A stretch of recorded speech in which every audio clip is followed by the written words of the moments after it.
हम लोग श्रीमद् भागवतम के तीसरे स्कंद के तीसरे अध्याय के तीसरे श्लोक को देख रहे हैं। 3-3-3 ठीक है। तो यहाँ पे रुक्मणी मंगलम, कैसे भगवान ने माता रुक्मणी का अपहरण किया, मतलब बेसिकली उनसे अपहरण करके विवाह किया। लेकिन ध्यान दीजिएगा कि ज़बरदस्ती अपहरण नहीं किए, वह स्वयं उनसे शादी करना चाहती थी। कृष्ण भी शादी करना चाहते थे। इट वॉज लव मैरिज, लेकिन done in Gandharva mode, Gandharva style से किया गया। लव मैरिज अरेंज भी की जाती है, लेकिन यहाँ पे लव मैरिज हुई भगवान की और अपहरण स्टाइल से हुई, राक्षस विवाह हुआ। So please chant. समाहुता भीष्मक कन्यया ये श्रियः सवर्णेन बुभूषि येषाम्। समाहुता भीष्मक कन्यया ये श्रियः सवर्णेन बुभूषि येषाम्। गान्धर्ववृत्त्या मिशितां स्वभागं जहवे पदं मूर्ध्नि दधत्सु पर्णः। गान्धर्ववृत्त्या मिशतां स्वभागं जहवे पदं मूर्ध्नि दधत्सु पर्णः। समाहुता भीष्मक कन्यया ये श्रियः सवर्णेन बुभूष येषाम्। समाहुता भीष्मक कन्यया ये श्रियः सवर्णेन बुभूष येषाम्। गान्धर्ववृत्त्या मिशितां स्वभागं जहवे पदं मूर्ध्नि दधत्सु पर्णः। गान्धर्ववृत्त्या मिशतां स्वभागं जहवे पदं मूर्ध्नि दधत्सु पर्णः। समाहुता भीष्मक कन्यया ये श्रियः सवर्णेन बुभूष येषाम्। समाहुता भीष्मक कन्यया ये श्रियः सवर्णेन बुभूष येषाम्। गान्धर्ववृत्त्या मिशितां स्वभागं जहवे पदं मूर्ध्नि दधत्सु पर्णः।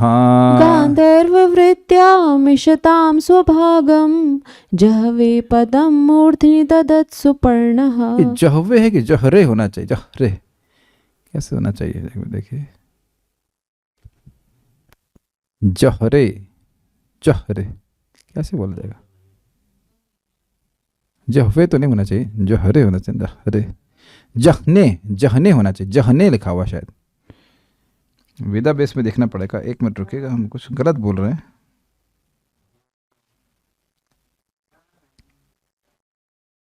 जहने होना चाहिए ना, जहरे है, जहरे, जहरे, जहरे पदम, जहरे है, जहने नहीं है, जहरे है। समाहुता भीष्मक कन्यया ये श्रियः सवर्णेन बुभूष येषाम्। समाहुता भीष्मक कन्यया ये श्रियः सवर्णेन बुभूष येषाम्। गान्धर्ववृत्त्या मिशितां स्वभागं जहरे पदं मूर्ध्नि दधत्सु पर्णः। गान्धर्ववृत्त्या मिशतां स्वभागं जहरे पदं मूर्ध्नि दधत्सु पर्णः। समाहुता भीष्मक कन्यया ये श्रियः सवर्णेन बुभूष येषाम्। समाहुता भीष्मक कन्यया ये श्रियः सवर्णेन बुभूष येषाम्। गान्धर्ववृत्त्या मिशितां स्वभागं जहरे पदं मूर्ध्नि दधत्सु पर्णः। गान्धर्ववृत्त्या मिशतां स्वभागं जहरे पदं मूर्ध्नि दधत्सु पर्णः। समाहुता भीष्मक कन्यया ये श्रियः सवर्णेन बुभूष येषाम्। समाहुता भीष्मक कन्यया ये श्रियः सवर्णेन बुभूष येषाम्। गान्धर्ववृत्त्या मिशितां स्वभागं जहरे पदं मूर्ध्नि दधत्सु पर्णः। गान्धर्ववृत्त्या मिशतां स्वभागं जहरे पदं मूर्ध्नि दधत्सु पर्णः। समाहुता भीष्मक कन्यया ये श्रियः सवर्णेन बुभूष येषाम्। समाहुता भीष्मक कन्यया ये श्रियः सवर्णेन बुभूष येषाम् गान्धर्ववृत्त्यामिषतां स्वभागं जहरे पदं मूर्ध्नि दधत्सु पर्णः गान्धर्ववृत्त्यामिषतां स्वभागं जहरे पदं मूर्ध्नि ददत्सु पर्णः। राजा भीष्मक की पुत्री रुक्मणी के सौंदर्य तथा संपत्ति से आकृष्ट होकर अनेक बड़े बड़े राजकुमार तथा राजा उससे ब्याह करने के लिए एकत्र हुए, किंतु भगवान कृष्ण अन्य आशावान अभ्यर्थियों को पछाड़ते हुए उसी तरह अपना भाग जानकर उसे उठा ले गए जिस तरह गरुड़ अमृत ले गया था।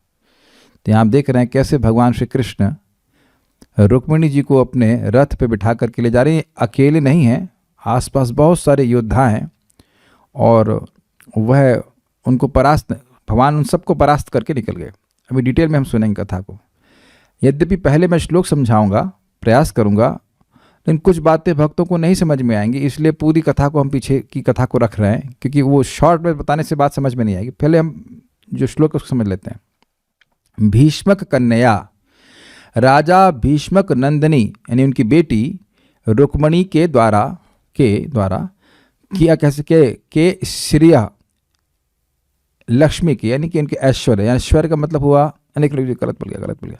भीष्मक कन्या श्रिय सवर्णेन राजा भीष्मक नंदिनी रुक्मणी के लक्ष्मी के समान रूप से, श्रिय शब्द यहाँ पे है लक्ष्मी जी की, तो वह लक्ष्मी जी की अंश थी, लक्ष्मी जी ही थी, तो लक्ष्मी जी के समान उनके रूप के कारण सवर्णेन का मतलब हुआ कि उनके समान रूप के द्वारा, ये तृतीय विभक्ति है, उसके द्वारा, कर्ण कारक सुना है ना आपने, तो सवर्णेन मतलब उनके जैसा वर्ण, लक्ष्मी जी का वर्ण जैसा है, उनकी कैटेगरी जैसी है, तो लक्ष्मी जी की कैटेगरी मतलब लक्ष्मी जी का रूप लावण्य जैसा है वैसा ही रुक्मणी जी का था। तो उसके द्वारा ये समाहुता जो राजा विवाह उत्सव में आमंत्रित थे, समझ में आया आपको? क्या रुक्मिणी की भाषा देखिए जरा आप, ऐसा नहीं कि रुक्मिणी जी लेटर भेजी हूं यहाँ कहेंगे भैया, मैं यहाँ पे भक्तों को बोला कि आज हम क्लास जल्दी शुरू करेंगे, तो मैंने आमंत्रण दिया तो आप लोग आ गए, कुछ समझ रहे बात। लेकिन ऐसे क्या रुक्मिणी जी आमंत्रण दीजिए, आइए हमसे सब विवाह कर लीजिए, आइए हमसे विवाह कर लीजिए। अरे विवाह तो भगवान कृष्ण को ही वह आमंत्रण दी थी कि आइए हमसे विवाह कर लीजिए, सबको नहीं करी थी, क्यों करेंगी वो? लेकिन उनके सौंदर्य ने ऐसा कार्य किया कि सौंदर्य से ने मानो सबको न्योता दिया हो।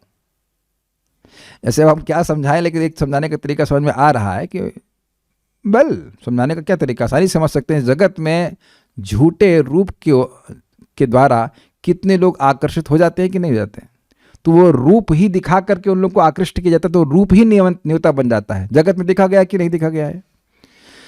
तो रुक्मिणी जी का सौंदर्य उनको आमंत्रित किया, रुक्मिणी जी ने आमंत्रित नहीं किया।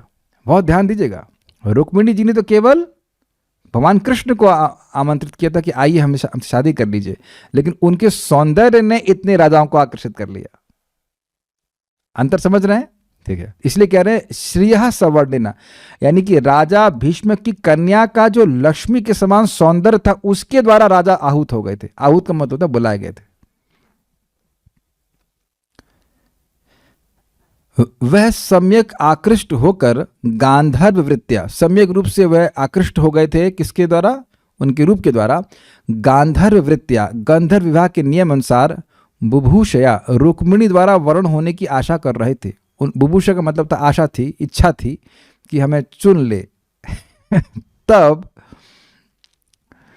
एशाम, ये सारे जो थे, अकस्मात उन राजा वृंद ने श्री कृष्ण को, एशाम शब्द यहाँ पे उन राजा वृंद को है, उन लोगों ने भगवान श्री कृष्ण को मिशताम का मतलब होता है देखना, तो कह रहे रुक्मिणी को ले जाते हुए देखा।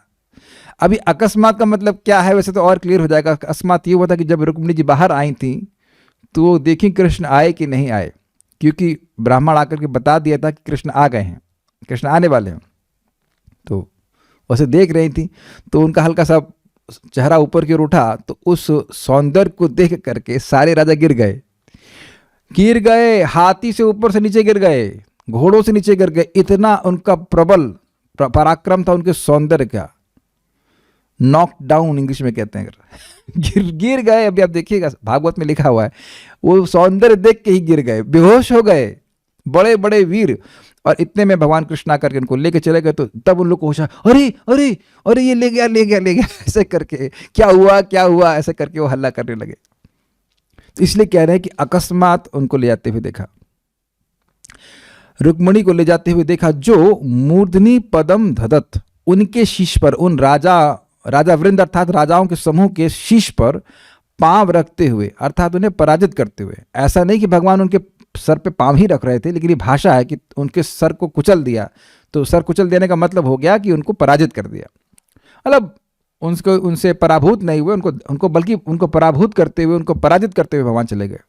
ऐसा नहीं कि रुक्मिणी को लेके रखे, चलो भैया भागो, और कहीं इनको हम पर कुछ बाण ना और मार दे, ऐसा डर के नहीं गए भगवान। अकेले गए हैं, भगवान का सामर्थ्य ऐसा है, अकेले गए थे भगवान। उसके पीछे पीछे बलराम जी भी गए, अलग बात है, लेकिन अकेले भगवान निकल गए थे रुक्मिणी जी का हरण करने के लिए।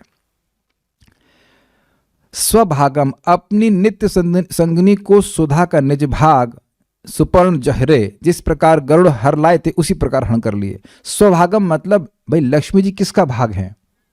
भगवान का।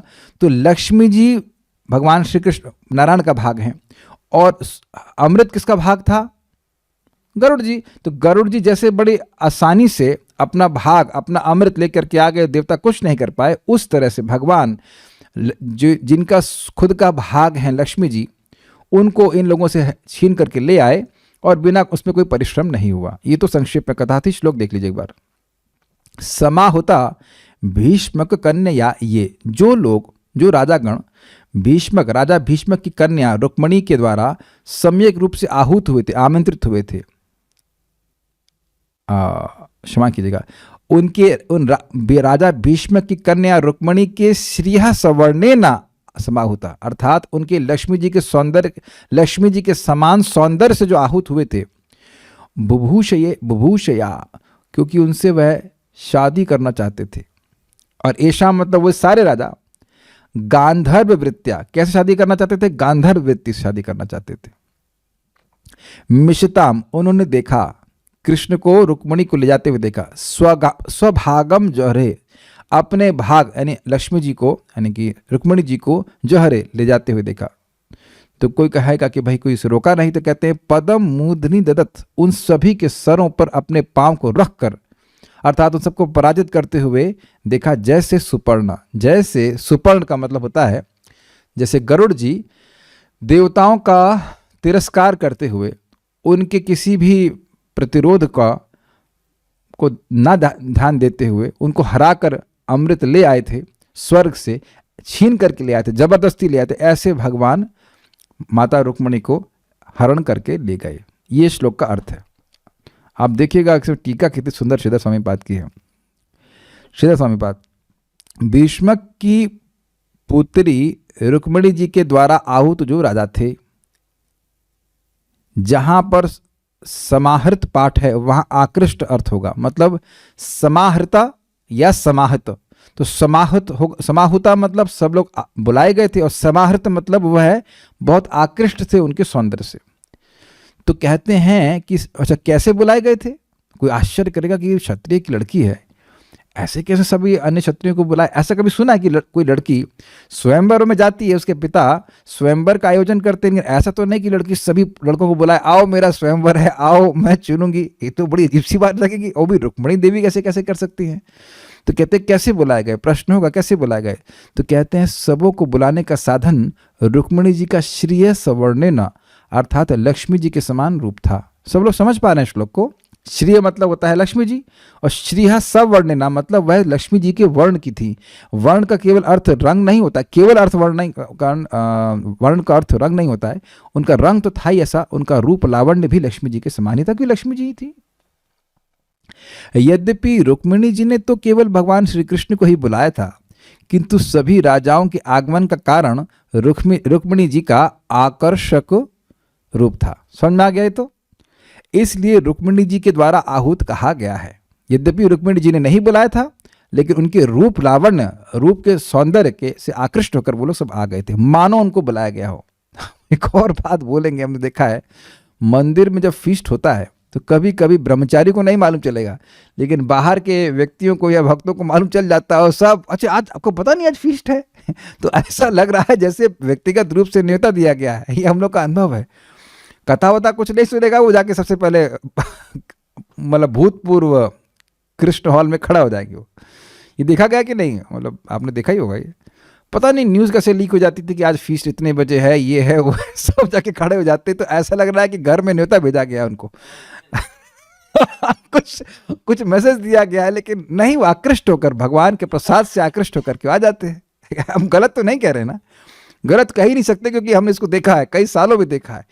कोई बोलते अरे आज फीस्ट है, आप शिवा नहीं जा रहे हैं? हाँ, शिवा के लिए फीस्ट है। हाँ देखा भीड़ लगी पड़ी है पूरा।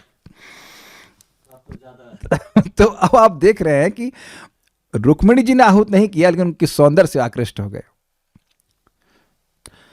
उन सबों के सामने ही मिशताम, उनके देखते ही देखते सबों के सिर पर पांव पैर रखकर भगवान ने गांधर्व वृत्तिया अर्थात गांधर्व विधि को अपना बनाकर स्वीकार कर बुभूषया अर्थात रुक्मिणी को लेने की इच्छा से जोहरे अर्थात उनका हरण कर लिया। ये स्पष्ट है।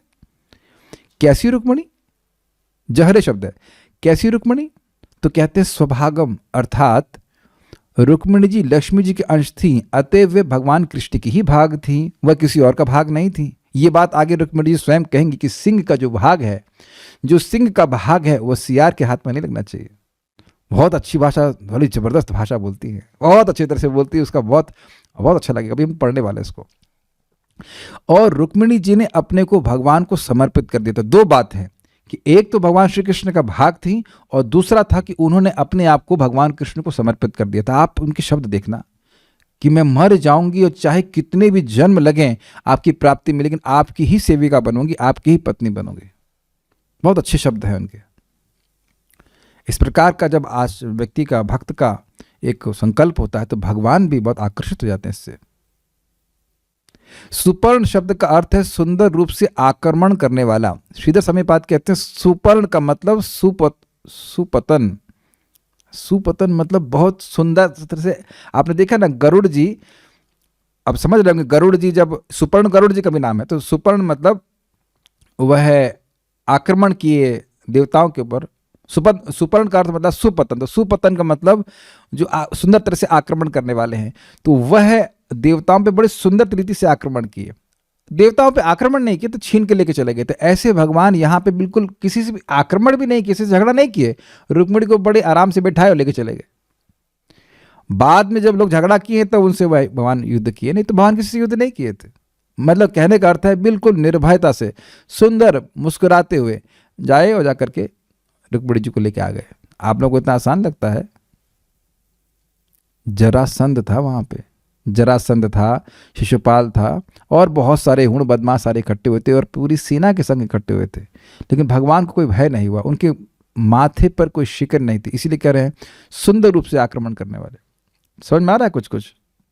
अथवा सुपर्ण का अर्थ हम गरुड़ लेते हैं, तो अथवा जिस तरह से गरुड़ ने अपने भाग अमृत कलश का अपहरण कर लिया था, उसी तरह से भगवान ने रुक्मिणी जी का अपहरण कर लिया। अब दूसरा अर्थ देखिए, अथवा श्रियः सवर्णे न समाहुता का अर्थ है लक्ष्मी जी के ही समान दो वर्णों के नाम वाले Rukmi, Lakshmi is equals to Rukmi के द्वारा शिशुपाल इत्यादि इसलिए बुलाए गए थे कि उन सबों का रुक्मिणी जी के साथ विवाह हो। थोड़ा अजीब सी बात लगेगी, पूरा पढ़ता हूं तो समझ में आएगा। शिशुपाल को रुक्मी ने वर बनाने के लिए बुलाया था और जरासंध इत्यादि को विवाह उत्सव में भाग लेने के लिए बुलाया था। तो ये बात थोड़ा समझने का प्रयास कीजिए। श्रेय मतलब लक्ष्मी, और लक्ष्मी जी का जैसा नाम है वैसे ही वर्णों वाले रुक्मी। देखो लिखा है यहां पे लक्ष्मी, रुक्मी। मेरी आवाज आप लोग को स्पष्ट आ रही है ना? Are able to understand? ये हम जब अर्थ सुनता हूँ तो बड़ा मजा आया, तो तभी मैं हल्ला करने लगा, वाह वाह वाह क्या अर्थ है। कुछ ग्रहण कर रहे हैं आप लोग? कुछ लोगों के नाम एक जैसे होते हैं, कुछ एग्जाम्पल आप दे सकते हैं? कुछ लोगों के नाम जैसे राम श्याम, ऐसा कह सकते हैं, राम श्याम है ना, राइमिंग से होते हैं। तो कह रहे हैं कि जैसे वर्ण लक्ष्मी जी के नाम के हैं ऐसे ही वर्ण रुक्मी के नाम के भी हैं। ये 4 भाई थे, उनके नाम अभी आएंगे। उसमें Rukmi is equal to Rukmi Lakshmi, Rukmi Lakshmi, Lakshmi Lakshmi. तो आप देखेंगे लक्ष्मी जी का जैसा नाम है वैसे ही रुक्मी का भी नाम है। तो देखिए, एक अर्थ था कि रुक्मिणी जी के सौंदर्य के द्वारा वह सम्यक रूप से आहूत हुए थे। ये काव्य तरह से, काव्य की भाषा है, बिल्कुल सही बात है। लेकिन एक और बात है कि रुक्मी ने उनको बुलाया था। वो जानता था कि शिशुपाल से शादी होगी तो कृष्ण जरूर आएंगे। उसे खबर हो गई थी कि कृष्ण भी शादी करना चाहते हैं तो कृष्ण जरूर कुछ ना कुछ परेशानी करेंगे। तो इन सबको बोला कि अपनी सारी सेना लेकर के आओ। तो इसलिए रुक्मी के द्वारा ये सम्यक रूप से आहूत हुए थे। सम्यक रूप से आहूत हुए थे मतलब कहा था कि आप भी आइए, आपकी सेना भी लेके आइए, अपने सारे सैनिक लेके आइए, ऐसे करके आइए। समझ पा रहे हैं इस बात को? क्या ऊपर से गया? कोई बोला अगर ऐसे मान लीजिए ना समझ में ऊपर से गया तो हैंड रेस कर दीजिए, और समझ में आ गया तो कह सकते हैं क्या समझ, ऐसे कैसे समझ में आ गया। ये सेकंड पार्ट नहीं समझ में आ रहा है, ऊपर से गया। चलिए ठीक है, फिर से समझाते हैं। श्रेया मतलब लक्ष्मी, और सवर्णिना मतलब जिसका नाम लक्ष्मी जी के वर्णों जैसा है। वर्ण नहीं समझते हैं, वर्णाक्षर। तो जिसका नाम लक्ष्मी जी के वर्णों जैसा है मतलब रुक्मी। रुक्मी का नाम लग रहा है ना लक्ष्मी जैसा। सब बहुत दुखी लग रहे हैं। हम तो सोच रहे थे आप लोग को सुख मिलेगा, समझ ही नहीं पा रहे बच्चे लोग। क्या, व्हाट इज दिस? ये लक्ष्मी और रुक्मी एक जैसा नाम नहीं लग रहा आप लोग को? अगर वैसे कह दिया जाए कि ये बड़ी बहन का नाम लक्ष्मी है, छोटी बहन का नाम रुक्मी है, तो ये बड़ा राइमिंग नाम है। जैसे एक, अब नाम बोल दे रहे हैं कि एक भक्त उनका नाम है जूही, उनकी बहन का नाम है रूही। समझ गए? जूही, रूही, तो एक जैसे लगते हैं ना नाम। इंग्लिश में देखेंगे JUHI और RUHI, तो खाली आर की जगह जे कर दिया। आप समझ में आ रहा है? कुछ वर्ण एक ही जैसे हुए कि नहीं? हाँ, Riddhi Siddhi, very good very good very good. तो एक बहन का नाम रिद्धि, दूसरी का नाम सिद्धि। तो आप समझ रहे, रा की जगह सा करती है। तो लक्ष्मी और रुक्मी एक जैसे सुनने वाले नाम लगते हैं कि नहीं? एक ही वर्ण जैसे नाम लगते हैं। तो इसलिए कह रहे हैं कि यहाँ पे इसका दूसरा अर्थ है कि जो लक्ष्मी जी के नाम के वर्णों वाला, नाम के वर्णों जैसे वर्णों वाले नाम से युक्त था, अर्थात रुक्मी, उसके द्वारा वह सम्यक रूप से आहूत हुए थे, बुलाए गए थे।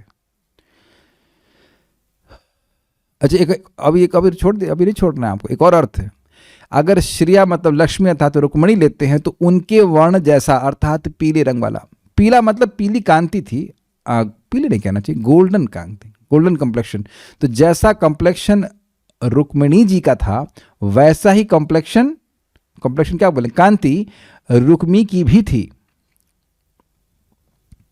तो इस कारण से जो रुक्मिणी के, श्रिया मतलब रुक्मिणी के कंप्लेक्शन कांति वाला था रुक्मी, उसके द्वारा वो आहूत हुए थे। तो अर्थ रुक्मी ही होगा, लेकिन दो तरह से आप डिराइव कर सकते हैं। आप लोग मैथमेटिक्स पढ़े, डेरिवेशन? हाँ, मैथमेटिक्स। आज तो लग रहा है भक्तों को नींद आ रही है। अरे घबराओ मत, बस हो गई लीला, उसके मतलब टीका हो जाएगी, उसके बाद आप लोग हम लोग को लीला सुनाने वाले हैं। लेकिन हमको दुख लग रहा है, हम तो सोच रहे थे आप लोग को सुख मिलेगा। नहीं समझ में आ रहा है, ऊपर से जा रहा है। चलो दोबारा पढ़ना, विचार करना तो समझ में आ जाएगा। अब क्या कठिनाई हो रही है, एक मिनट। अब क्या समझ में नहीं आ रहा है, ये मुझे समझ में नहीं आ रहा है। Oops, 1 minute. Okay, I'm opening chat for host, and in case you have any doubts, you can post here itself. कि क्या समझ में नहीं आ रहा है? आपको समझ में आ रहा है? रुक्मी, लक्ष्मी, सवर्ण, लक्ष्मी जी के राइमिंग नेम वाला जिसका नाम था रुक्मी, उसके द्वारा वह सम्यक रूप से आहूत हुए थे, इसलिए बुलाए थे। ये लाइन समझ नहीं आई। नहीं, पहले ये समझिए कि कौन बुलाया था, ये समझ में आ रहा है। श्रिया सवर्ण न समाहुतः ना, उनके रूप से आकृष्ट हो गए, आए थे, वो तो पहला अर्थ है। लेकिन दूसरा अर्थ है श्रिया सवर्णे न समाहुतः, अर्थात कि जो लक्ष्मी जी के नाम जैसा जिसका नाम है, यानी रुक्मी, उनका बड़ा भाई था रुक्मिणी का, वह बुलाया था। तो किनको बुलाया था? शिशुपाल आदि को बुलाया था। शिशुपाल से शादी करनी थी और बाकी सबको बुलाया था सपोर्ट करने के लिए।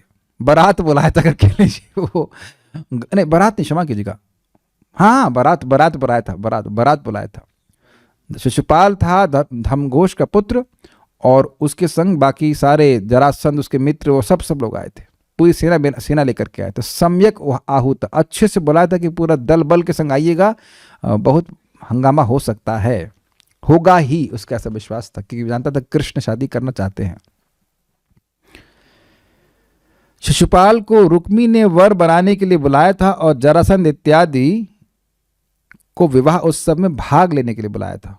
तात्पर्य अभी पढ़ते हैं, फिर उसके बाद पूरा हम पास्ट टाइम पढ़ेंगे तो समझ में आ जाएगा। राजा भीष्मक की पुत्री कुमारी रुक्मिणी सचमुच ही लक्ष्मी जैसी आकर्षक थी, क्योंकि वो लक्ष्मी जी ही थी। लक्ष्मी जैसा कोई आकर्षक नहीं हो सकता अगर वो लक्ष्मी जी ना हो। जैसे भगवान कृष्ण के समान कोई आकर्षक नहीं हो सकता है जैसे अगर वो भगवान कृष्ण स्वयं ना हो, क्योंकि वे रंग तथा गुण दोनों में ही स्वर्ण जैसी मूल्यवान थी। चूंकि लक्ष्मी जी भगवान की संपत्ति है, अतः रुक्मिणी वास्तव में कृष्ण के ही निमित्त थी। किंतु रुक्मिणी के बड़े भाई ने शिशुपाल को उसके पति के रूप में चुना था। यद्यपि राजा भीष्मक अपनी पुत्री का विवाह कृष्ण से करना चाहते थे। वह क्यों, उसको भी आप अभी सुनने वाले हो। रुक्मिणी ने शिशुपाल के चंगुल से अपने को छुड़ाने के लिए कृष्ण को आमंत्रित किया। अतः जब दूल्हा बनकर शिशुपाल अपनी टोली सहित रुक्मिणी से विवाह करने की इच्छा से वहां आया, तो कृष्ण सहसा ही सभी राजकुमारों को पछाड़ते हुए रुक्मिणी को वहां से ऐसे उठा ले गए जिस तरह गरुड़ असुर के हाथ से अमृत ले भागा था। लेकिन भागने का समझना चाहिए, ये नहीं जैसे यहाँ के चोर कोई सामान लेके भागता है और तेजी से भागता कि पकड़ ना लिया जाए, ऐसा कुछ नहीं है। कोई डर नहीं था गरुड़ जी को, गए तेजी से लेकर, लेकिन कोई डर नहीं था। इस घटना की स्पष्ट विवेचना दशम स्कंद में की जाती है की जाएगी, और घबराइए मत, आ गया दशम स्कंद आपके पास, श्रीमद् भागवतम 10.52.16-44। तो ये आप श्लोक बाद में और डिटेल में पढ़ सकते हो, हम इसके अनुवाद यहाँ पे रखे हैं। हे कुरुवीर, अर्थात यहाँ पे सुखदेव गोस्वामी परीक्षित महाराज को संबोधित कर रहे हैं। इससे पहले उन्होंने बताया कि बलराम जी की शादी रेवती से हुई थी। अब उसके बाद कह रहे हैं कि हे कुरुवीर, भगवान गोविंद ने भीष्मक की पुत्री वैदर्भी से विवाह किया, नहीं रुक्मिणी से विवाह किया, जो साक्षात लक्ष्मी की अंश थी। भगवान ने उसकी इच्छा से ही ऐसा किया और इस कार्य के उन्होंने शाल्व तथा शिशुपाल के पक्षधर अन्य राजाओं को परास्त किया। किसकी इच्छा से? रुक्मिणी की इच्छा से। भगवान कभी किसी संबंध में अपने आप को फोर्स नहीं करते हैं। भक्त चाहता है तो वो उसकी इच्छा को पूर्ण करते हैं।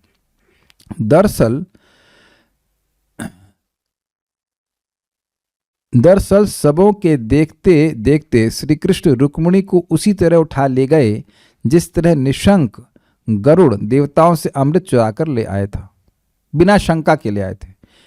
राजा परीक्षित ने कहा, मैंने सुना है कि भगवान ने भीष्मक की सुमुखी पुत्री रुक्मिणी से राक्षस विधि से विवाह किया। हे प्रभु, मैं यह सुनने का इच्छुक हूं कि असीम बलशाली भगवान कृष्ण किस तरह मागध मतलब जरासंध तथा शाल्व जैसे राजाओं को हरा कर अपनी दुल्हन को हर ले गए।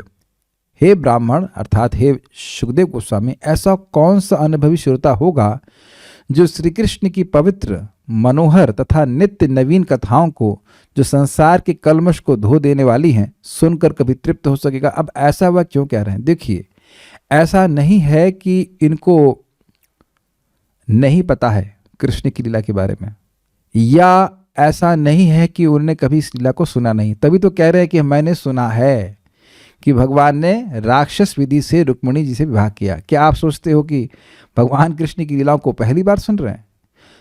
लेकिन देखिए शब्द क्या है, कहते हैं जो अनुभवी श्रोता होगा। अनुभव का मतलब क्या होता है? अनुभवी श्रोता का मतलब क्या होगा? देखिए, टेस्ट मतलब रिमेम्बरेंस, हैबिट मतलब remembrance of previous experience test. जो रस आपने पहले अनुभव किया है उसको दोबारा चखने की इच्छा होती, इसी को कहते हैं आदत।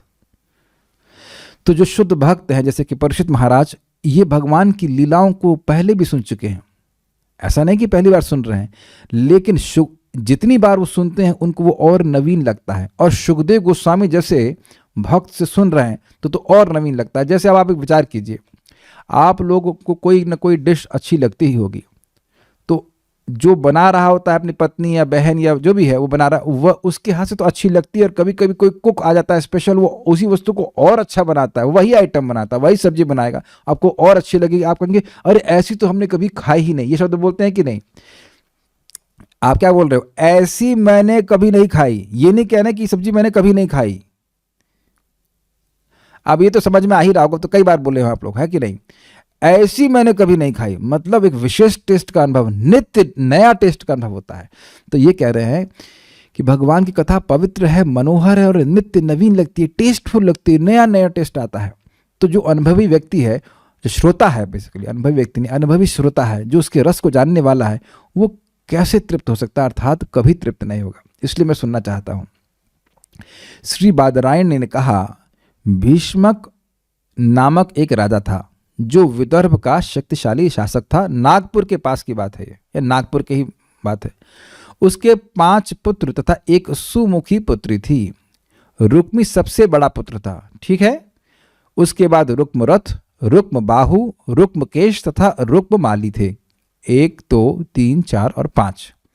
उनकी बहन सती रुक्मणी थी। 6 बच्चे हुए। महल में आने वालों के मुख से जो प्रायः मुकुंद के बारे में गुणगान करते थे, मुकुंद के सौंदर्य, पराक्रम, दिव्य चरित्र तथा ऐश्वर्य के बारे में सुनकर रुक्मिणी ने निश्चय किया कि वे ही उसके उपयुक्त पति होंगे। देखिए, अब बहुत अद्भुत बात है।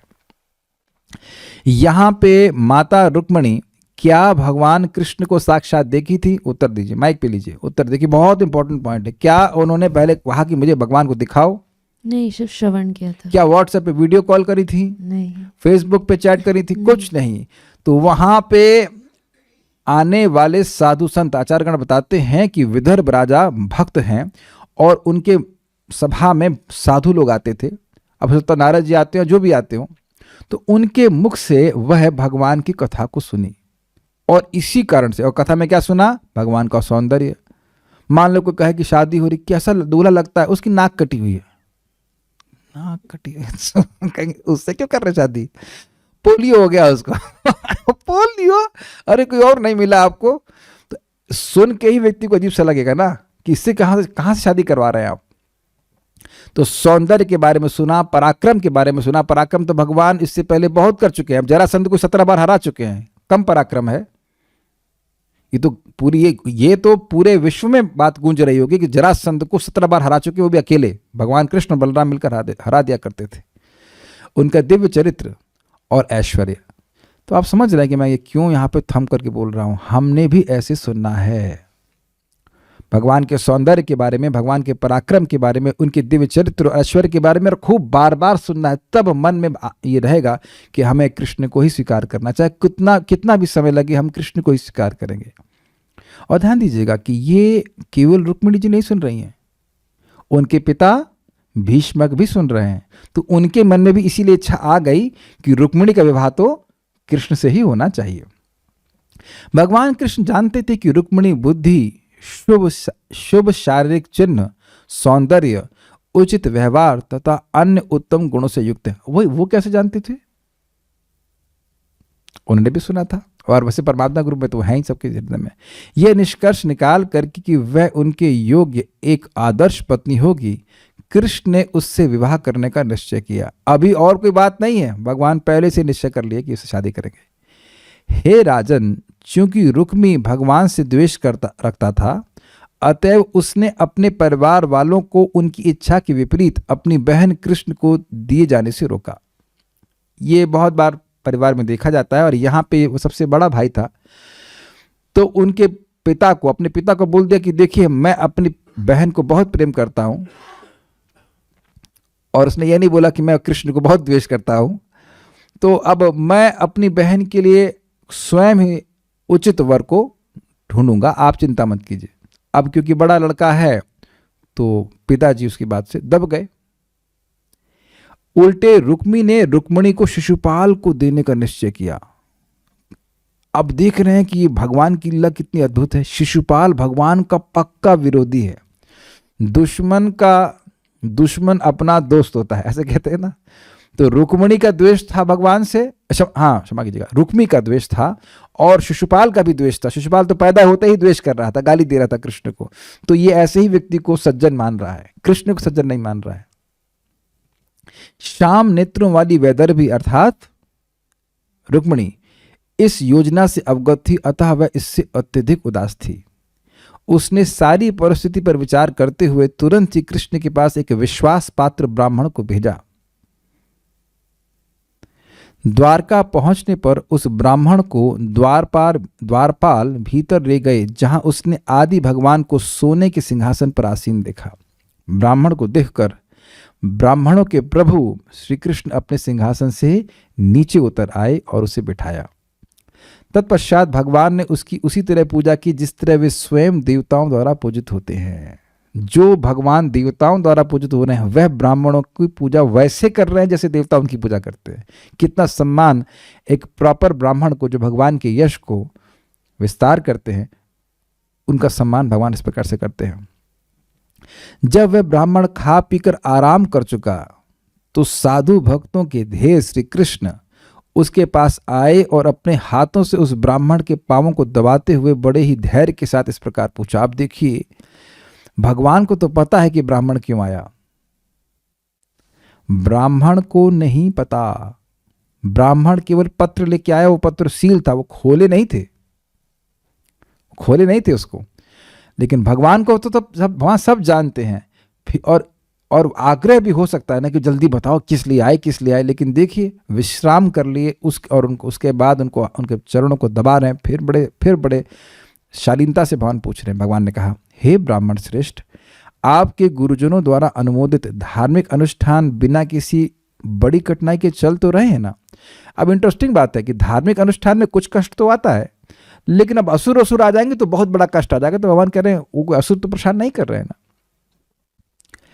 आपका मन सदैव संतुष्ट तो रहता है ना। क्या ये संतुष्टि रूपी धन जो एक ब्राह्मण की संपत्ति कोई आपसे छीन तो नहीं लिया ना।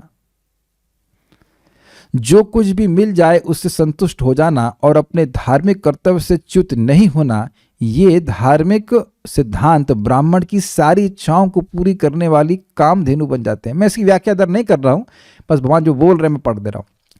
असंतुष्ट ब्राह्मण स्वर्ग का राजा बन जाने पर भी एक लोक से दूसरे लोक में बेचैन होकर भटकता रहता है। क्या अद्भुत बात बोल रहे हैं। ब्राह्मण होते हैं गरीब और कह रहे हैं कि अगर उसका संतुष्टि रूपी धन छिन गया और उसको पूरा स्वर्ग का राज्य भी दे दिया गया तब भी वह परेशान ही रहेगा। हम पहले भी बोल चुके हैं, संतुष्टि ही वह धन है जिससे व्यक्ति सुख को खरीदता है। लेकिन इधर इसकी व्याख्या हम और नहीं कर रहे हैं, हम आगे बढ़ते हैं। किंतु संतुष्ट ब्राह्मण अपने पास कुछ न होने पर भी शांति पूर्वक विश्राम करता है, चैन की नींद सो पाता है और उसके सारे अंग कष्ट से मुक्त रहते। नहीं तो जिसको संतुष्टि नहीं है तो अब उसके सर में तो दर्द होगा ही, और किसी अंग में हो या ना हो। मैं उन ब्राह्मणों को, ध्यान से सुनिए, मैं उन ब्राह्मणों को बारंबार अपना शीश नवाता हूं जो अपने भाग्य से संतुष्ट हैं। कुछ लोग ये अर्जुनाचार्य की कथा सुनकर के सोच रहे थे कि भगवान ने कुछ दे क्यों नहीं रहे थे। हम अब समझ में आ रहा है, भगवान उनको, यद्यपि वो बाह्य रूप से गरीब थे, लेकिन भगवान उनको संतुष्टि रूपी धन दिए हुए थे। और ये इतना सुंदर गुण है कि भगवान देखिए क्या कह रहे हैं कि भगवान भी अपना शीश ऐसे भक्त को, ऐसे ब्राह्मण को नवाते हैं जो संतुष्ट है, जो हाय में नहीं पड़ा हुआ है। It's not easy to be a Brahmin. देखिए बात यहाँ पे आ रही तो हम बोलते रहे, ब्राह्मण मीन्स लेजी एंड इंटेलिजेंट। जिस व्यक्ति को पता है या विश्वास है कि भाई जो मेरे माथे पे लिखा हुआ है वो आएगा ही, जैसे मैं दुख नहीं चाहता फिर भी दुख बिना प्रयास के आते हैं कि नहीं आते हैं, तो फिर मैं फालतू में क्यों प्रयास करूं, मैं अपने सारे प्रयासों को भगवान की भक्ति में लगाऊं। ये ब्राह्मण का गुण है। लेकिन अब सब लोग ऐसा नहीं कर सकते हैं, ये एक स्पेशल क्वालिटी है, हर कोई तो ऐसा नहीं कर पाएगा। तो खैर भगवान यहाँ पे बोल रहे हैं कि मैं शीश नवाता हूं, अपने भाग्य संतुष्ट है, जो भाग्य में लिखा है उतना मिलेगा। अब अपने भगवान की भक्ति करें, उसी में आगे बढ़ें। जो पहले से निर्धारित कर दिया कि इसको इतना ही मिलना है तो फिर मैं उसके लिए क्यों प्रयास करूं। साधु अहंकार शून्य तथा शांत होने से वे समस्त जीवों के सर्वोत्तम शुभ चिंतक हैं ये सब बातें हैं, उस पर जब हम लोग वहाँ पढ़ेंगे तो और चर्चा करेंगे, अभी तो हम आगे बढ़ जाते हैं। कथा सबको समझ में आ ही रही है। ब्राह्मण से बात कर रहे हैं भगवान श्री कृष्ण। हे ब्राह्मण, आपका राजा आप लोगों के कुशल मंगल का ध्यान तो रखता है ना? निसंदेह जिस राजा के देश में प्रजा सुखी तथा सुरक्षित है वह मुझे अत्यंत प्रिय है। अब यहां तक तो बात हो गई, आगे पढ़ते हैं। आप कहां से इतना कठिन मार्ग चलकर किस अभिलाषा से यहां आए, वह यदि गोपनीय ना हो तो सारी बातें आप हमसे कहें, मैं आपकी कौन सी सेवा करूं। देखिए भगवान कितना प्रीति आचरण कर रहे हैं। आप देख रहे हैं कि यहां पे गुह्य माख्याति पृच्छति हो रहा है। भगवान उनके हृदय की बात को बुलवाना चाहते हैं। अपनी लीला संपन्न करने के लिए अवतार लेने वाले पूर्ण पुरुषोत्तम भगवान द्वारा इस तरह पूछे जाने पर ब्राह्मण ने उन्हें सारी बात बता दी कि रुक्मिणी आपसे शादी करना चाहती हैं और रुक्मी नहीं करने देना चाहता है। ब्राह्मण द्वारा पढ़े जा रहे अपने पत्र में श्री रुक्मिणी ने कहा, अब आप पढ़िए। श्री रुक्मिणी ने कहा, हे जगतों के सौंदर्य, आपके गुणों के विषय में सुनकर, जो कि सुनने वालों के कानों में प्रवेश करके उनके शारीरिक ताप को दूर कर देते हैं, और आपके सौंदर्य के बारे में सुनकर कि वह देखने वाले की सारी दृष्टि संबंधी इच्छाओं को पूरा करता है। हे कृष्ण, मैंने अपना निर्लज्ज मन आप पर स्थिर कर दिया है। अब पॉइंट क्या है? भगवान श्री कृष्ण कहें, अरे तुम लव लेटर लिख रही हो तो कह रहे क्या करें, हमारा मन निर्लज्ज हो गया है आपके कंदर्प कोटि सौंदर्य को देखने की इच्छा से, और आपके गुण मेरे जो कान में प्रवेश कर दिए हैं, अब हमारा मन स्थिर नहीं है, हमारा मन निर्लज्ज हो गया, इसलिए हम लव लेटर लिख रहे हैं। समझ में आया? ठीक है, आगे पढ़िए। हे मुकुंद, आप वंश, चरित्र, सौंदर्य, ज्ञान, युवावस्था, संपदा तथा प्रभाव में केवल अपने समान हैं। समझ में आया? तो अगर कहें कि आप हम ही को क्यों चुन रही हैं, तो कह रहे हैं you are the only one, आपके समान और कोई नहीं है। यस। हे पुरुषों में सिंह, आप सारी मानवता के मन को आनंदित करते हैं। उपयुक्त समय आ जाने पर ऐसी कौन सी राजकुल की धीर तथा विवाह योग कन्या होगी जो आपको पति रूप में नहीं चुनेगी? बहुत सुंदर शब्द है, इस पे तो टीकाएं बहुत करी गई हैं और मैं उसको पढ़ा भी नहीं हूँ, लेकिन मैं थोड़ी थोड़ी बातों को बताऊंगा। दूसरी बात कह रही है, हम ब्राह्मण की कन्या तो नहीं है ना जो आप हमको अस्वीकार करें। क्षत्रिय हैं आप और हम भी क्षत्रिय की कन्या है, तो हमें स्वीकार करने में क्या दिक्कत है? अरे आपको तो कोई भी क्षत्रिय की कन्या स्वीकार करेगी, स्वीकार के करेगी, पीछे ही लग जाएगी आपके, आपको तो। और आगे करीब ही है, ऐसी कौन क्षत्रिय की कन्या होगी जो आपको स्वीकार ना करे? हमको ब्राह्मण की कन्या नहीं है तो क्या दिक्कत है? ब्राह्मण की कन्या होती तो भगवान सोचते ना भाई ये तो प्रतिलोम विवाह हो जाएगा तो ठीक नहीं है, हम तो क्षत्रिय की कन्या है ना। तो देख, क्षत्रिय की कन्या है तो बुद्धि भी क्षत्रिय वाली चल रही है, एकदम वैसे ही बात कर रही है। अरे क्षत्रिय की कन्या है, इसीलिए कह रहे कौन से राजकुल की कन्या है जो आपको स्वीकार नहीं करेगी। और ऐसा भी नहीं कि मैं शूद्राणी हूं कि आप हमको स्वीकार ना कर सके। तो बहुत अच्छे शब्द है कि राजकुल की कन्या हो, ऐसी कौन सी राजकुल की कन्या होगी जो आपको स्वीकार ना करेगी। यस। अतएव हे प्रभु, मैंने आपको अपने पति रूप में चुना है और मैं आपकी शरण में आई हूँ। हे सर्वशक्तिमान, तुरंत आइए और मुझे अपनी पत्नी बना लीजिए। अब ठीक है, तो शरण में आए, अभी हमारा मूड नहीं है शादी का, अब थोड़ी देर में हम देखेंगे, विचार करेंगे, पापा से बात करेंगे, अभी 1-2 साल रुक जाइए, उसके बाद अभी पापा ने मनाने पापा कौन, हाँ वो वसुदेव जी से बात करेंगे, पापा से बात करेंगे, देवकी माता देवकी से बात करेंगे, तब जो है फिर विचार करेंगे। ठीक है, मतलब हम अस्वीकार नहीं करें, विचार करेंगे इस पर। तो भगवान, तो मान लो भगवान ऐसा कहें तो कह रहे नहीं तुरंत आइए। तो क्यों तुरंत आए? मान लो भगवान पूछे कि भाई क्यों तुरंत आए, तो क्या कहते हैं, देखिए। हे मेरे कमल नेत्र स्वामी, किसी सिंह की संपत्ति को चुराने वाले सियार जैसे शिशुपाल को एक वीर के अंश को कभी छूने न दीजिए। समझ में आए बात? जब सिंह किसी शिकार को कर लेता है तो अगर सिंह का थोड़ा ध्यान हट जाए, कहीं और चला जाए, तो सियार आ जाते हैं उसको खाने के लिए। सियार के पास सामर्थ्य नहीं है उसको शिकार करने के लिए, लेकिन उसके भाग को लेने के लिए आ जाते हैं। तो कहते हैं सिंह कौन है यहाँ पे? भगवान कृष्ण। और सियार कौन है? शिशुपाल आदि, पूरा गैंग ही सियारों का है वो। तो कहते हैं यह मुझे स्पर्श ना करने पाए, इसलिए बोल रही हैं। ठीक है। यदि मैंने पुण्य कर्म, यज्ञ, दान, अनुष्ठान, व्रत के साथ साथ देवताओं, ब्राह्मणों तथा गुरुओं की पूजा द्वारा भगवान की पर्याप्त रूप से उपासना की हो, तो हे गदाग्रज, आप आकर मेरा हाथ ग्रहण करें और दमघोष का पुत्र या कोई अन्य ग्रहण न करने पाए। बहुत सुंदर बात है। यहाँ पे देखिए बात हो रही है, भगवान कहें कि तुम में ऐसी क्या योग्यता है कि हम तुम्हें स्वीकार करें। तो उनको याद आ रहा है कि भगवान की प्राप्ति बिना कोई पुण्य कर्म किए प्राप्ति नहीं होते हैं। तो इसलिए सोच रही हैं कि अगर मैंने कुछ किए हो, बड़े सुंदर बात है, स्वयं लक्ष्मी जी हैं, लेकिन नम्रता देखी, कह रही मेरी कोई योग्यता तो नहीं इस जीवन में दिख रही है, इस जीवन में तो मैंने कोई कर्म नहीं किया सुंदर, लेकिन पूर्व जन्म में अगर कोई मैंने पूर्ण कर्म किए होंगे तो या इस जन्म में जो कुछ भी किया, अभी तो कुछ तो वो करी ही होंगी, तो जो कुछ भी किया है वह सब मैं आहुति दे रही हूँ ताकि आप मेरे पति के रूप में, पत्नी के रूप में मुझे आप स्वीकार कर लें। आगे देखिए। अजित, कल जब मेरा विवाह उत्सव प्रारंभ हो तो आप विदर्भ में अपनी सेना के नायकों से घिरकर गुप्त रूप से आएं। अब इंटरेस्टिंग है।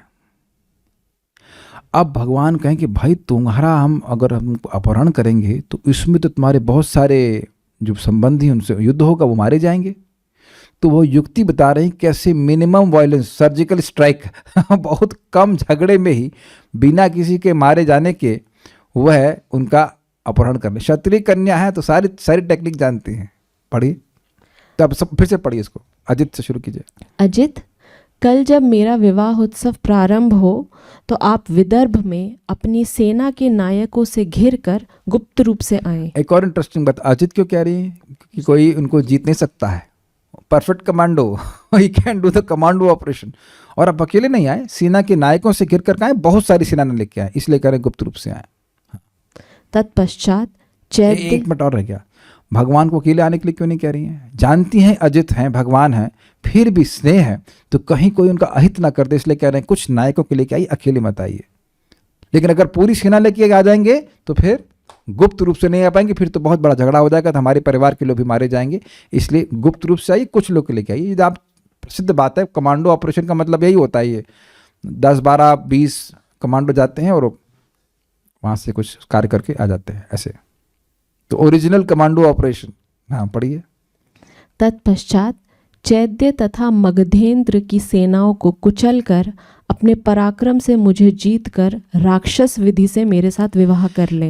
अब पॉइंट क्या है देखिए, चैद्य मतलब चेरीराज यानी कि शिशुपाल, और मगेंद्र मतलब जरासंध, तो उनकी सेना को कुचलकर, अब अपने परिवार की सेना को कुचलकर नहीं बोल रही हैं। ध्यान दीजिएगा, एकदम क्षत्रिय से बोल रहे हैं, हम हमारे भाई से झगड़ा मत कीजिएगा, लेकिन इधर ये लोग रहेंगे झगड़ा करने के लिए, तो इनकी आप सेना को कुचलकर राक्षस विधि से मेरा विवाह कर ले, मतलब अपहरण कर लें। हाँ जी।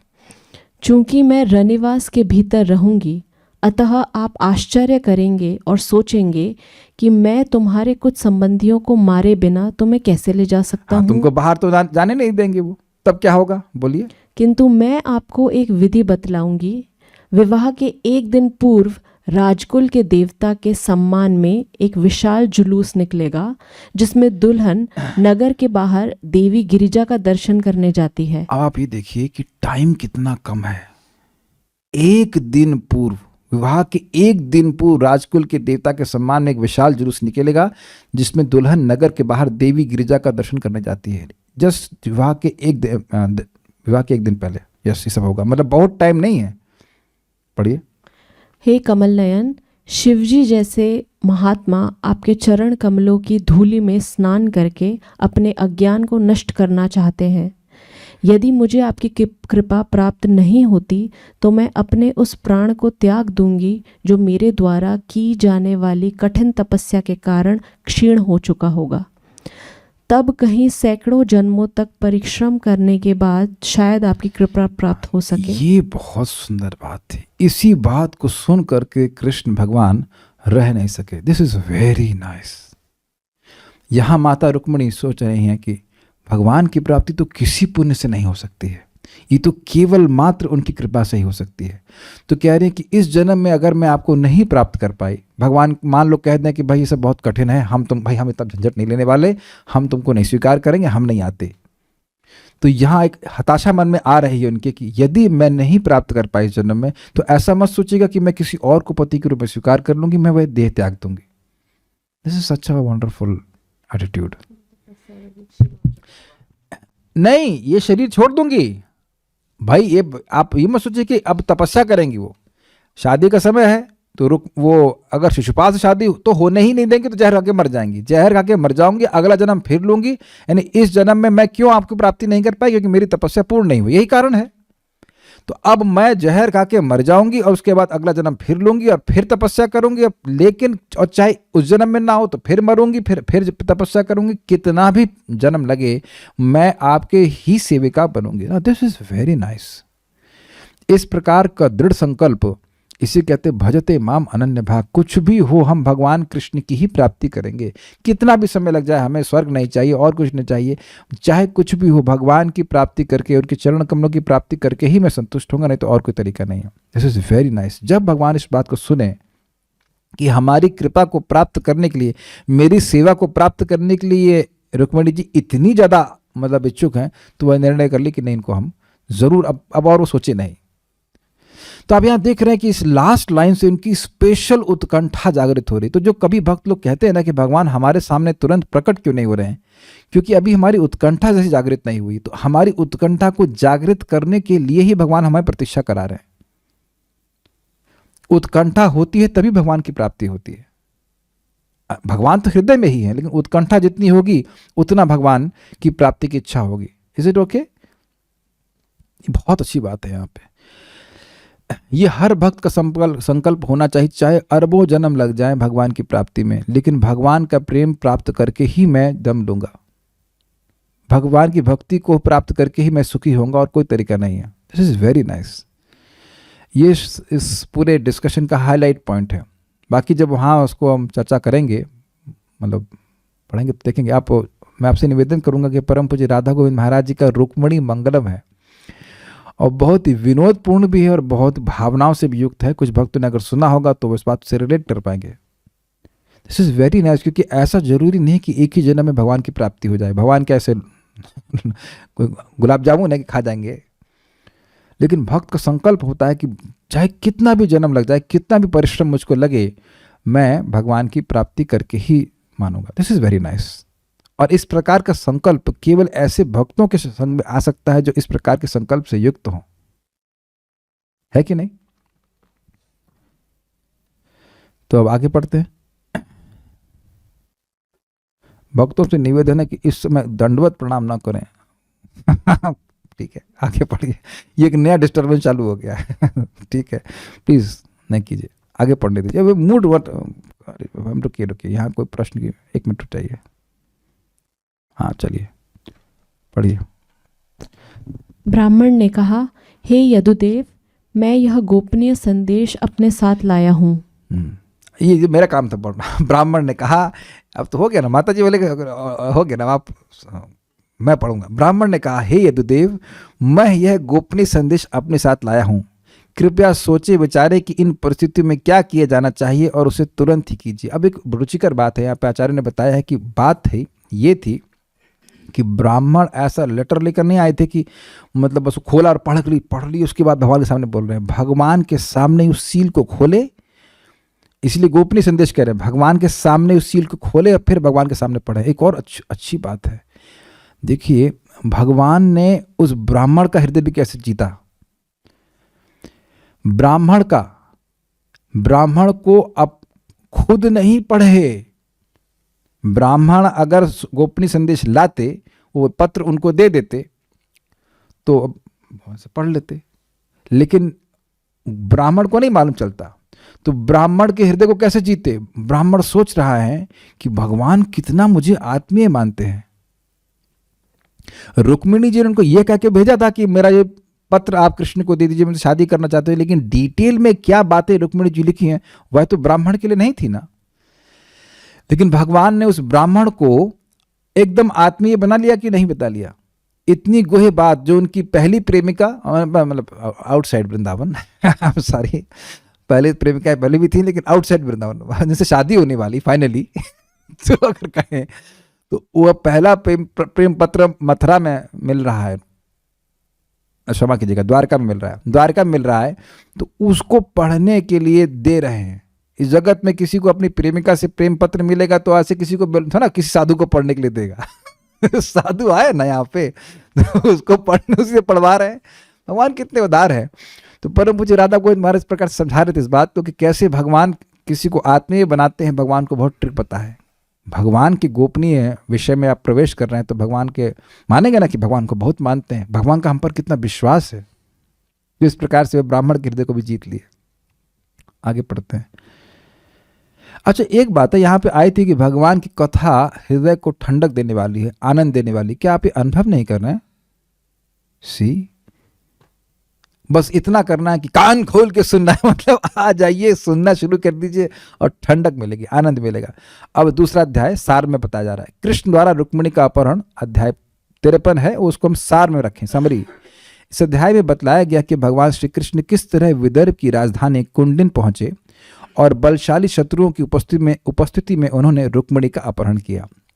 जब कृष्ण ब्राह्मण दूत से रुक्मिणी का पत्र सुन चुके तो भगवान ने उससे कहा, असल में मैं रुक्मिणी के प्रति आकृष्ट हूं और जानता हूं कि उसका भाई रुक्मी मेरे साथ उसके विवाह का विरोध करता है। इसलिए मुझे सारे निम्न वर्गीय राजाओं का दमन करके उसका अपहरण उसी तरह करना चाहिए जिस तरह लकड़ी में से घर्षण द्वारा अग्नि उत्पन्न की जाती है। चूंकि रुक्मिणी तथा शिशुपाल का यह विवाह केवल 3 दिनों के भीतर संपन्न होने को था, अतः भगवान कृष्ण ने दारुक से कहा कि वह तुरंत रथ को तैयार करें। भगवान का विशेष रथ है और उसके रथी हैं, क्षमा कीजिए, सारथी हैं दारुक, शाश्वत रूप से हैं। तत्पश्चात वे तुरंत विदर्भ के लिए रवाना हो गए। विदर्भ इज नागपुर, द्वारका गुजरात। तो 3 दिन में ऐसे भागे नहीं, क्षमा कीजिएगा, रथ पे आरूढ़ होकर चले। तत्पश्चात वे तुरंत विदर्भ के लिए रवाना हो गए, जहां वे रात भर यात्रा करने के बाद पहुंच गए। 3 दिन के बाद होने वाली थी शादी और 1 दिन पहले उनको अपहरण करना था, तब वो देवी के पास जाएंगी पूजा के लिए। राजा भीष्मक अपने पुत्र रुक्मी के स्नेह में फंसकर अपनी पुत्री शिशुपाल को देने के लिए तैयार था। उनकी इच्छा नहीं थी। उसने सभी आवश्यक तैयारियां करवा लीं। उसने नगर को अनेक प्रकार से सजवाया और मुख्य सड़कों तथा चौराहों की सफाई करवाई। चेदीराज दमघोष भी अपने पुत्र के विवाह के लिए सारी आवश्यक तैयारी करके विदर्भ आ पहुंचा। दमघोष कौन है? शिशुपाल का पिताजी। राजा भीष्मक ने उसका समुचित सत्कार किया और ठहरने के लिए स्थान प्रदान किया। क्या कहते हैं इसको? जनवासा। जनवासा कहते हैं ना। बारात आ जाती है और उसके बाद वो रुकते हैं और खाना खिलाना पिलाना सब होता है 2 दिन तक, जो भी रहता हो। ये तो प्रमाण है आपके सामने, गलत तो नहीं कह रहे, जनवासा ही तो कहते हैं। हम भी एक बार जनवासा में जा चुके हैं, बड़ा अनकंफर्टेबल होता है, बट पुरानी बात बता रहा हूँ, 2002 की बात ना, और पुरानी बात, व्हाटएवर। अन्य अनेक राजा यथा जरासंध, शाल्व तथा दंतवक्र भी इस अवसर को देखने आए। वो देखने के लिए अपनी पूरी सेना लेके आए थे। कृष्ण के इन शत्रुओं ने षड्यंत्र रचा था कि यदि कृष्ण आए तो दुल्हन यानी वधू का अपहरण कर लिया जाए। मतलब उनको रुक्मिणी को छीनने न दिया जाए। उन्होंने मिलकर कृष्ण से युद्ध करने की तैयारी कर ली और शिशुपाल को उसकी दुल्हन दिलाने का पक्का इरादा कर लिया। ये इंटरेस्टिंग है कि हमने सुना जब क्या है, मियाँ बीबी राजी तो क्या करेगा काजी, तो ये सारे काजी धरे के धरे रह जाएंगे और इनके सारे इरादे नष्ट हो जाएंगे। भागवत में बार बार आप देखेंगे भक्तों का मनोरथ पूर्ण हो जाता है, यद्यपि सारे अवरोध होते हैं, और बाकी अभक्तों का मनोरथ पूर्ण होता नहीं है। ये योजनाएं सुनकर बलदेव जी अपनी सारी सेना एकत्र करके तेजी से कुंडनपुर पहुंच गए। देखिए पॉइंट क्या था, भगवान कृष्ण अकेले गए, किसी साथ में नहीं लेके गए, लेकिन जब सुने कि कृष्ण निकल गए हैं इस प्रकार से, तो स्वाभाविक सी बात है, बड़े भाई हैं, स्नेहवश जानते हैं कृष्ण भगवान, लेकिन स्नेहवश कि कहीं कोई अहित ना हो जाए तो अपनी सेना लेकर चले। इसमें भगवान का कोई बेटा नहीं है क्योंकि पहली शादी है, तो सब भाई लोग गए हैं इसमें। बलराम जी हैं, गद हैं, सब आगे जाएंगे। विवाह के पूर्व की रात में रुक्मिणी विश्राम करने जा रही थी। किंतु तब तक ना तो ब्राह्मण आया था और ना ही कृष्ण। आप देखिए, अब आप सोचिए, जब अपनी पहली पत्नी को भगवान इतना सस्पेंस में रखे हैं तो आपको नहीं रखेंगे? कुछ फोन भी नहीं करेंगे, कुछ नहीं बता रहे हैं, कुछ भी नहीं। परमात्मा के रूप में बता दिए होते कि आ रहा हूं, जरा घबराओ मत, कुछ नहीं बता रहे, सस्पेंस में रखे हैं, हालत खराब। चिंता मग्न वे अपने दुर्भाग्य कोस रही थी कि लगता है कि कृष्ण नहीं आएंगे, कृष्ण नहीं आएंगे। तभी उनका बायां अंग फड़का और शुभ शकुन हुआ। समझ गए? स्त्रियों का बायां अंग अगर फड़कता है तो वह शुभ माना जाता है। दरअसल तुरंत ही ब्राह्मण वहां आ पहुंचा और कृष्ण ने जो कुछ कहा था वह सारा हाल कह सुनाया। तो आप कहेंगे, अरे ये ब्राह्मण इतनी जल्दी कैसे आ गया? भगवान के संग बैठ के आ रहा था, तो भगवान उसको भेज दे, जाओ जाके तुम न्यूज दे दो। इसमें उनके अपहरण का पक्का वायदा भी था कि कृष्ण जरूर आएंगे और उनको अपहरण कर लेंगे। अब कुछ बात यहाँ पे नहीं रखी गई है, भागवत के इस अध्याय में बहुत अच्छी बात बताई गई है कि जब माता रुक्मिणी ने सुना तो तुरंत उस ब्राह्मण को कुछ देना चाहिए, लेकिन उस समय कुछ था नहीं, तो उसी समय प्रणाम करें। तो वहाँ बताया गया है कि लक्ष्मी जी उनको प्रणाम करें, अब उसको जीवन में कोई परेशानी नहीं आने वाली है। बहुत, मैं प्लीज़ आप लोगों से निवेदन कर रहा हूँ, आप लोग रुक्मिणी मंगलम सुने। आप लोगों को बोल रहा हूँ तो मेरी भी प्रियावरी कल से शुरू करें, रुक्मिणी मंगलम धीरे धीरे करके सुनना, बहुत अच्छा है। आप लोग पेट पकड़ के हंसेंगे भी। महाराज बड़े विनोद में कथा सुनाए हैं और बहुत भाव में सुना है, बहुत अच्छी अच्छी बातें महाराज ने बताई हैं। रियली वंडरफुल कथा। आप लोग चाहें तो भागवत कथा ग्रुप में हमारे संग ज्वाइन कर सकते हैं, मैं शेयर कर दूंगा लिंक, और आप उसको ज़रूर सुनिए, बहुत अच्छी कथा है, बहुत अच्छी कथा है। लाइक ऐसी कथा थी कि उसको जब सुनने लग जाओ तो मन करता कोई ना बात करे, बस सुनते रहो कथा। Very nice. और भी महाराज बहुत अच्छी अच्छी बातें बताते हैं, शादी भी करवा देते हैं वहाँ पे, सब पूरी कथा सुनाते हैं, शादी भी हो गई, सब कुछ हो गया, तो आप सुन सकते हैं उसको। जब राजा भीष्मक ने सुना कि कृष्ण तथा बलराम आए हैं तो वे बाजे गाजे के साथ उनके सत्कार के लिए गया। क्यों? अभी तक भगवान कृष्ण यह रिवील नहीं किए कि वो अपहरण करने के लिए आए हैं। बड़ा सोच कर क्या है, कृष्ण आए हैं, लोगों को मालूम चल गया, बलराम जी भी आए हैं, लेकिन यह रिवील नहीं कर रहे हैं, यह प्रकट नहीं कर रहे कि रुक्मिणी का अपहरण करने के लिए आए हैं। क्योंकि झगड़ा तब होता जब वह यह दिखाते कि कृष्ण बलराम अपहरण करने के लिए आए। वैसे एक और रुचिकर बात है, इससे पहले की घटना है कि कृष्ण बलराम से जो आखिरी युद्ध हुआ था, जिसमें भगवान छोड़ के चले गए थे, जरासंध से जो युद्ध हुआ था, तो उसने प्रवर्षण नाम के पर्वत पे कृष्ण बलराम चढ़ गए थे और इसने पूरी अग्नि लगा दी पर्वत के चारों ओर, जरासंध की सेना ने। और वो सोचा कि अब कृष्ण बलराम मर गए, लेकिन कृष्ण बलराम भगवान वहीं से कूद गए। वो पर्वत 88,000 योजन ऊंचा था, वहीं से कूद गए और वापस द्वारका चले गए। तो उसको भी बाद में मालूम चल गया होगा कि मरे नहीं, तभी तो वो लोग मतलब इस सेना का आयोजन करके आए थे, कृष्ण बलराम आ सकते हैं। बहुत सारी लीलाएं हैं, दशम स्कंद में बहुत आनंद आने वाला है। चलिए वापस आ जाते हैं इस पॉइंट पे। तो भीष्मक जी सोच रहे हैं कि कृष्ण बलराम शादी के लिए क्यों आएंगे, ये डिस्टर्ब क्यों करेंगे, ये शादी देखने के लिए आए हैं। यद्यपि इनको न्योता नहीं था भाई, आयोजन समाहुता जो बुला रहा था वो तो था रुक्मी, तो वह कृष्ण को बुलाएगा क्यों? नहीं बुलाया भगवान कृष्ण बलराम को, लेकिन फिर भी आए। तो अब ये तो उनसे प्रेम करते हैं। आप जानते हैं कि विदर्भ जी ने भगवान कृष्ण, हाँ विदर्भ यानी कि भीष्मक जी ने भी भगवान कृष्ण के गुणों को सुना था, तो वह भी आकर्षित थे, तो वह भी भगवान का स्वागत की हृदय से। उसने अनेक उपहारों के साथ उन दोनों की पूजा की और फिर उनके विश्राम के लिए स्थान निर्दिष्ट किया कि आप यहाँ विश्राम करें। इस तरह राजा ने इन दोनों की वैसे ही आवभगत की जैसा कि अन्य असंख्य राजसी अतिथियों के लिए की थी। अब दामाद की तो सेवा करनी ही चाहिए है ना भाई, हाँ इंपॉर्टेंट है।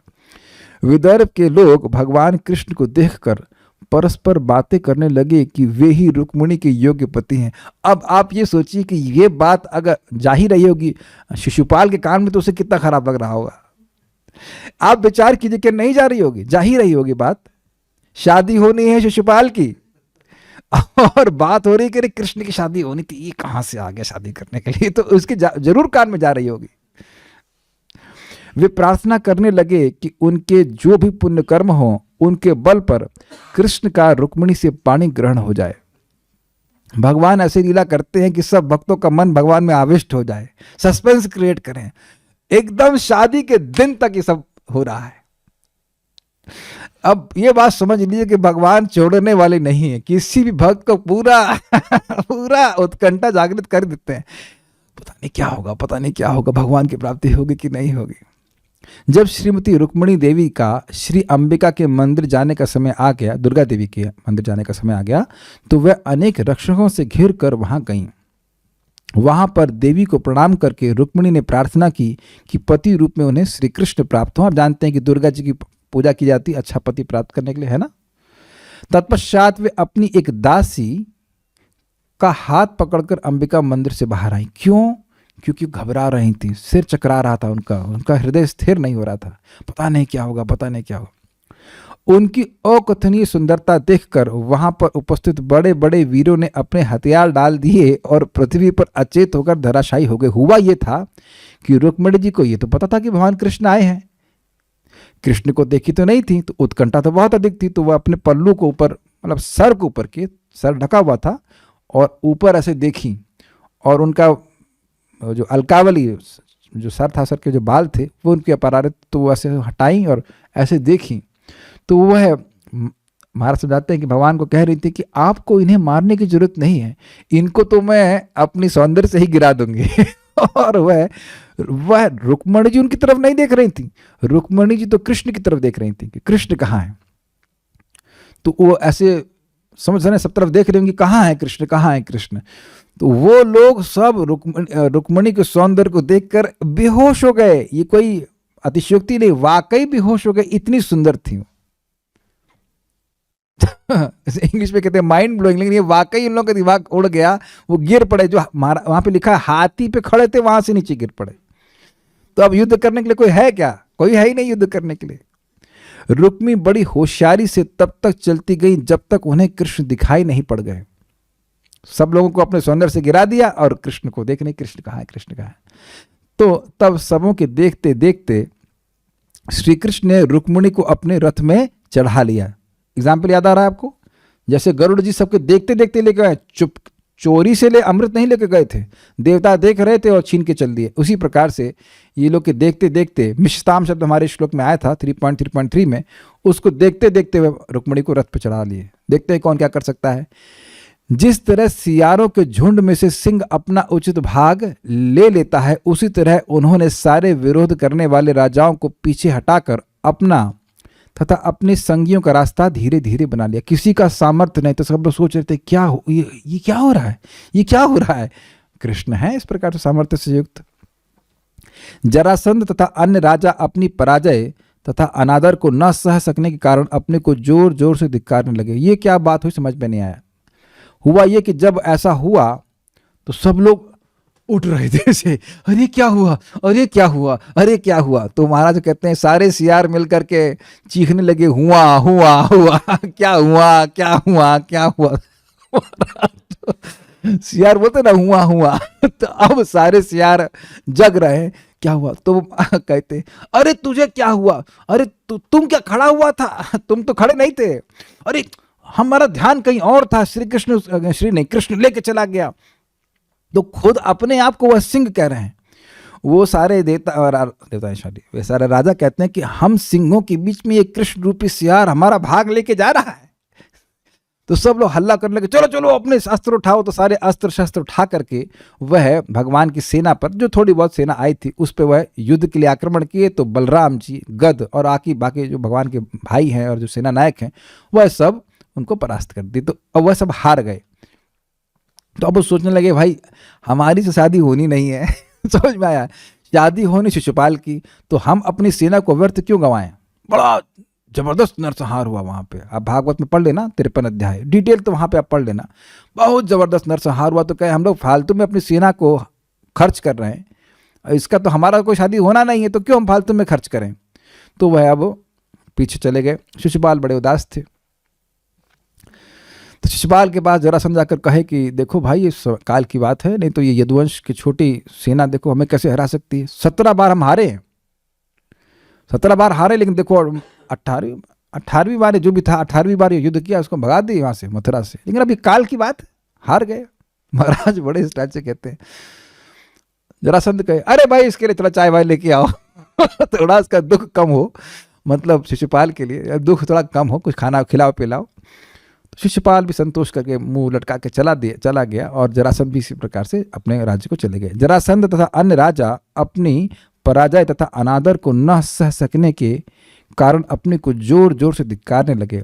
इस अपयश को उन्होंने सिंह के भाग को एक शुद्ध पशु द्वारा चुराए जाने के समान समझा। मतलब वो सोच रहे हैं कि हम लोग सिंह हैं और कृष्ण चोरी से लेके चला गया। तो चोरी से कहाँ लेके गए? तुम्हारे सामने लेके गए ना, तुम क्या कर पाए? लेकिन असुरों का ये भाव ही होता है कि भगवान कितनी भी महिमा प्रकाशित करें, उनको महिमा लगती ही नहीं है। तो इस प्रकार से वो हमने आपको बताने का प्रयास किया और उम्मीद है कि बातें समझ में आई होंगी। एक भक्त पूछ रहे हैं कि पिछले श्लोक से लिंक क्या है? अरे लिंक बड़ा स्पष्ट है, वृंदावन के बाहर की लीलाओं का वर्णन हो रहा है। यहाँ तो लीलाओं का मतलब स्पॉन्टेनियसली स्मरण किया जा रहा है ना, तो इसमें लिंक क्या बताया जाएगा? तो भगवान की लीलाओं का वर्णन हम सुन रहे हैं। कंस का वध किए, उसके बाद बहुत सारी बीच में लीलाएं हुई, लेकिन यहाँ पे वह रुक्मिणी जी से शादी जो कर रहे हैं उसका वर्णन हुआ। तो बहुत बहुत धन्यवाद। श्रीमद् भागवतम की जय, श्रील प्रभुपाद की जय, निताय गौर प्रेमानंदे।